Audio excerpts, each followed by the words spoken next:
আসসালামু আলাইকুম সকল মাছ শিকারী ভাইয়েরা।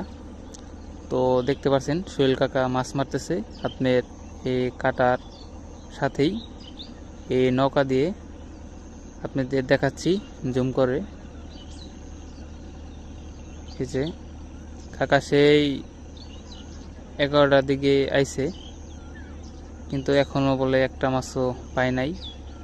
তারপরও আজকে অনেক শিকারী ভাই আইছিল, দু একজন আইছিল, তারা একটু আগে বাসায় চলে গেছে, তারাও মাছ পায় নাই। তো এই আর কি বন্ধুরা, কালীগঙ্গা নদীতে এখনও মাছ ধরা শুরু হয় নাই, হয়তো কিছুদিন পর মাছ ধরা শুরু হবে।